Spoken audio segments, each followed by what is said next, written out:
the Buddhist tradition, we speak of love in terms of true love, in terms of loving kindness, compassion, joy, and equanimity, or non-discrimination, or inclusiveness. In order to really understand compassion, you should understand also the three other elements of true love. The first element of true love is loving kindness, maitri. It has the power to offer happiness. If love cannot offer happiness, it's not true love. Your true love offers you happiness, and offer her happiness. It's not the willingness to offer happiness. Because if you don't understand the other person, the more you try to make him happy, the more you make him suffer. So understanding him, understanding her suffering and need before you can practice loving kindness, maitri. In Asia, there is a fruit called durian.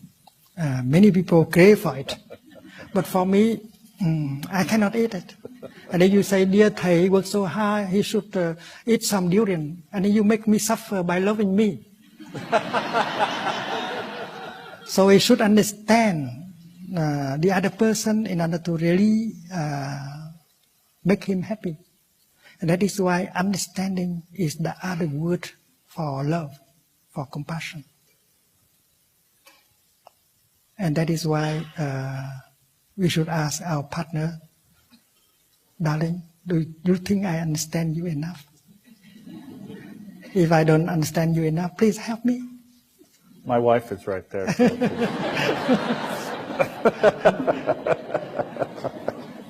So maitri, loving kindness, is not just the willingness to make a person happy, but the capacity to make him or her happy, and that requires compassion, understanding. And understanding requires time in order to look deeply. And then the second element is compassion, which is a karuna. Greek compassion is called mahakaruna. Compassion has the power to remove the pain, the suffering. If your love cannot make the other person suffer less, it's not true love. And you have to understand his suffering, her despair, in order to help him or her suffer less. And that is why you need to have the time to look and to listen. And understanding will create love and happiness. And the practice is that you have to apply that for yourself. You have to apply, you have to be able to offer you happiness and compassion. Do we have enough compassion towards our body, our feeling?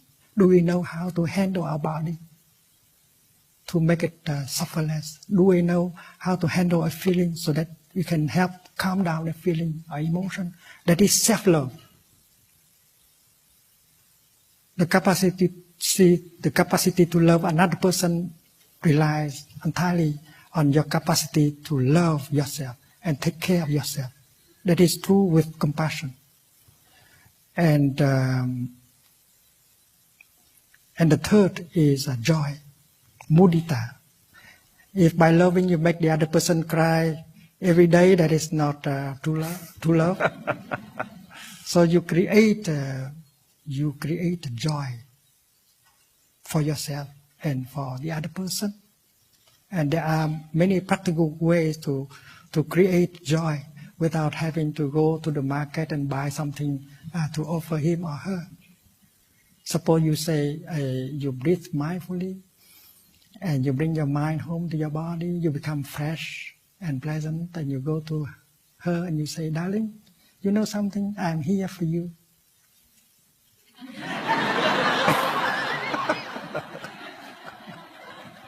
How can you love if you are not there.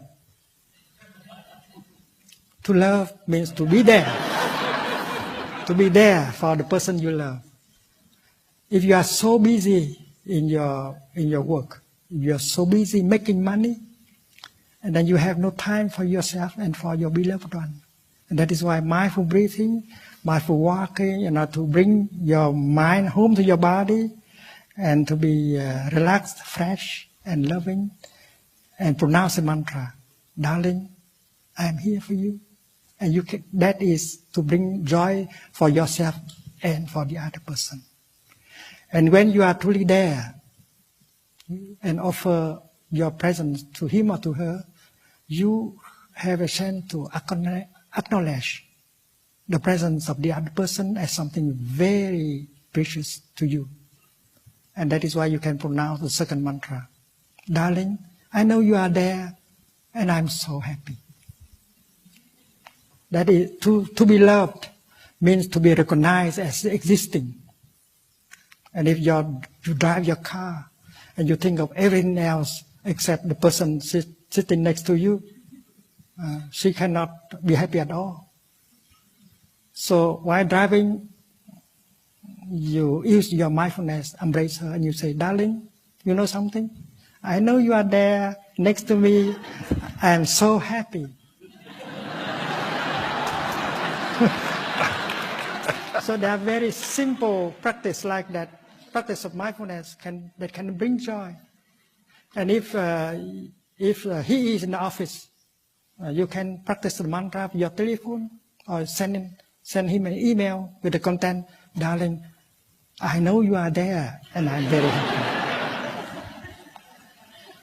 And that is why creating joy is true love.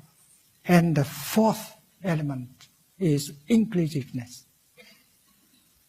We cannot understand compassion deeply without understanding the fourth aspect of true love.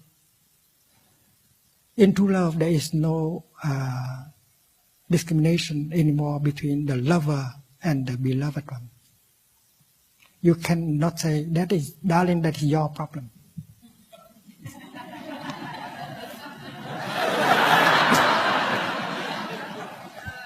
In true love, your problem is my problem. Your happiness is my happiness. My suffering is your suffering. There is no longer any frontier. Inclusiveness. In true love, happiness and suffering are no longer individual matters. And if you continue to love like that, you begin to embrace all of us into your love. Because these four elements of true love are called the four unlimited mind. There can never be enough. You begin with one person, and then if you follow the path of true love, your heart go open, open, open, and you will embrace all of us inside. And that is true love, is the kind of love that can enlarge your heart without stopping. One day the Buddha was holding a glass of a bowl of water in his left hand. He's holding a handful of salt in the right hand, and he poured the salt into the water and he stirred. And he asked the monks, my dear friends, do you think that you can drink that water? It's so salty. But if you throw that amount of water into a big river, it will not make the river salty at all. And thousands of people continue to drink the water in the river.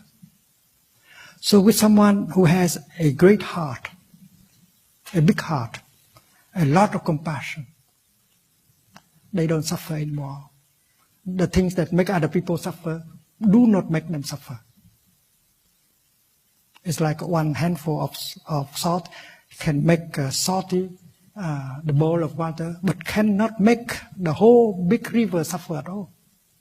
So the four Brahma Vihara, the four elements of true love are unlimited.